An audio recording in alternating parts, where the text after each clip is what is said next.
I'm in Airbnb right now, so I'm not set up, as you can see, with like a cool like YouTube studio or anything. I'm kind of doing these things off the rip.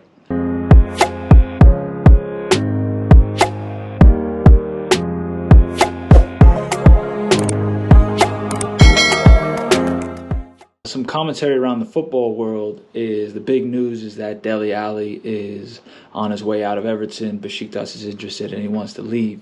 And it's caused an uproar because, well, an English player with all this potential hasn't lived up to his expectations and to his potential, and now the world is crumbling because he's an English footballer and the expectation is so much higher for an English footballer than it is for anybody else. So I got to ask the question, everybody's kind of like he doesn't want to play football. He's lazy in training. We all saw the all or nothing. Yeah. And this is kind of typical. So like I'm hearing everybody's version of why Dele Alli's not up to it. I'm hearing former teammates and former footballers talk about what it takes to stay at the next level. And I just don't think that footballers are who we make them out to be anymore. And we hold them to a certain standard that we're used to when we grew up playing, when we grew up watching with the likes of Gerrard and Lamps and Vieira and Keane and Scholes and Rooney and all these idols that we had. I just feel like the game has gone so differently than what it was when we watched that the type of footballer that we're expecting to show up is not going to be the footballer that we all want and love and see. Because the game has just become too massive. When footballers get to the highest level, they're superstars, they're rock stars, and there's so many other things going around outside of football. A lot of it was trial and error when making the cap, but the main thing for me was the fit. I feel like, obviously the colours and stuff you can change and vary, but the fit is the most important thing, I think, when you have a hat.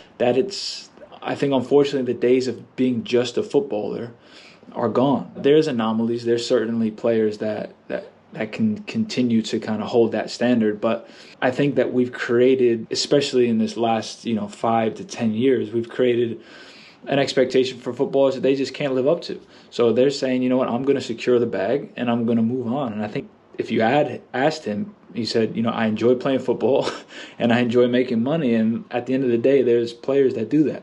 What are your motivations? I just want to be happy playing football. The other thing is I would have to ask, out of all the talent, out of all the players that have come up in the last decade that are English and have crazy potential, how many of them have lived up to it? How many of them have genuinely lived up to the hype that was around them when they exploded onto the scene? You could argue Sterling, Kane. I'm trying to think of any other English footballers that have done it. So I'm not so sure why Dele Alli is being zoomed in on and why the focus is all on him. This is just a different perspective.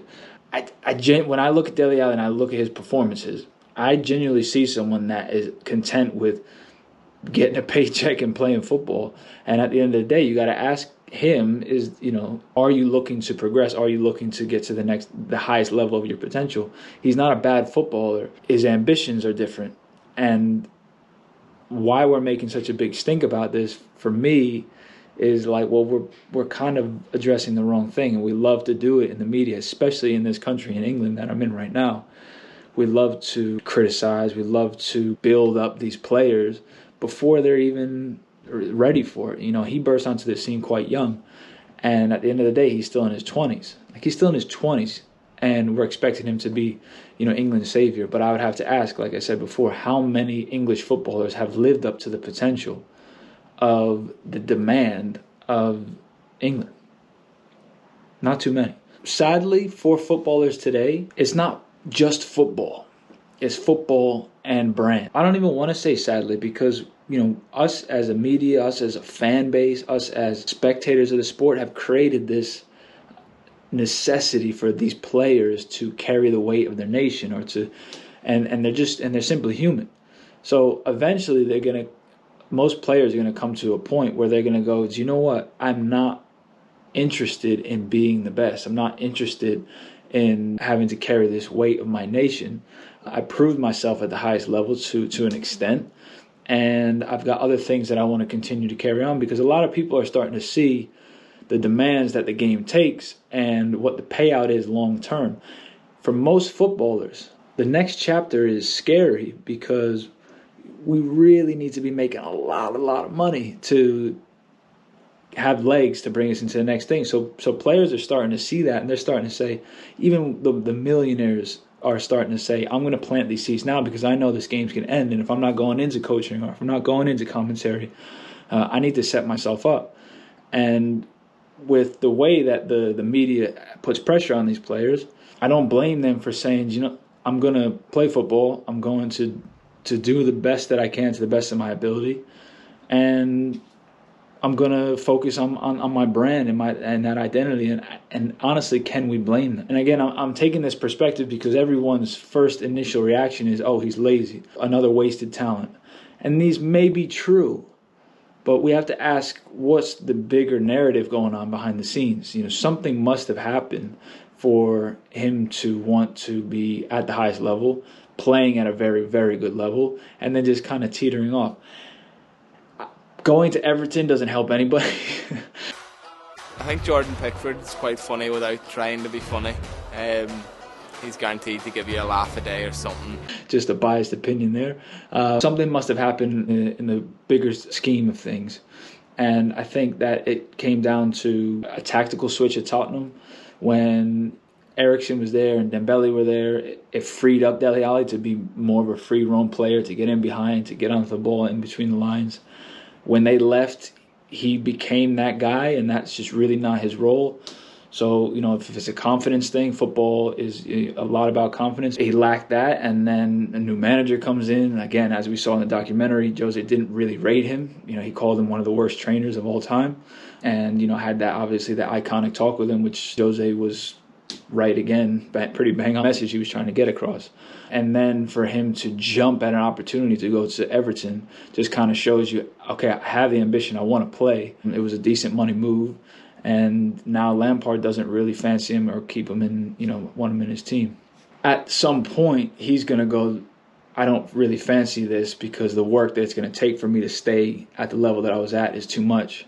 I'd rather focus on playing, enjoying the game, using it as a vehicle for what it is, and then focusing on my exit strategy. He'll probably go to Besiktas, make a bunch of money, and then live his life. Not every player wants to be England's savior. And I think that we need to recognize this soon, because if we really think about it, over the last decade, who lived up to the potential that England pressured them to be?